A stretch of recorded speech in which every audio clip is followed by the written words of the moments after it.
దేవుడు ప్రతి చోట ఉన్నాడు అని చెప్పే మీలాంటి పాస్టర్లే అమాయకత్వంతో ఉంటున్నారు అని చెప్తా. ఎందుకంటే నేను ఒక నాస్తికుడిని ఇదే ప్రశ్న అడిగితే దేవుడు ప్రతి చోట ఉంటాడు ఆయన ఏమన్నా తెలుసా? దేవుడు కనుక ప్రతి చోట ఉంటే నా భార్య స్నానం చేసే ప్రదేశాల్లో దేవుడు ఉండొద్దు అని చెప్తా, నా బిడ్డ స్నానం చేసే ప్రదేశాల్లో లేదంటే తను వ్యక్తిగతంగా చేసే పనులలో అక్కడ దేవుడు ఉండొద్దు అని చెప్తా అని అన్నాడు.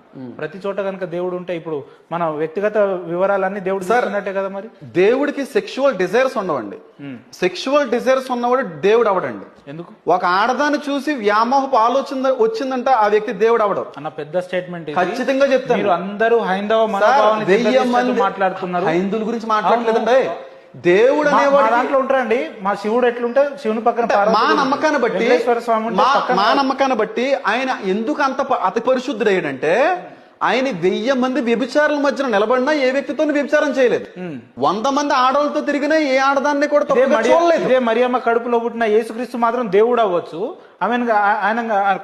దేవుడు అనేవాడికి సెక్షువల్ డిజైర్స్ దేవుడికి మనిషికి ఒకే రకమైనటువంటి ఈ ఉంటే ఫీలింగ్స్ ఉంటే మనం దేవుళ్ళు అయిపోతాం సార్. దేవుడు అనేవాడికి సెక్షువల్ డిజైర్స్ ఉండడం కరెక్ట్ అంటారా?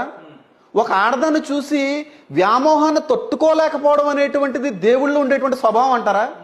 కాదు సార్. దేవుడు అనేవాడు మానవుడికి అతీతుడు, అతి పరిశుద్ధుడు.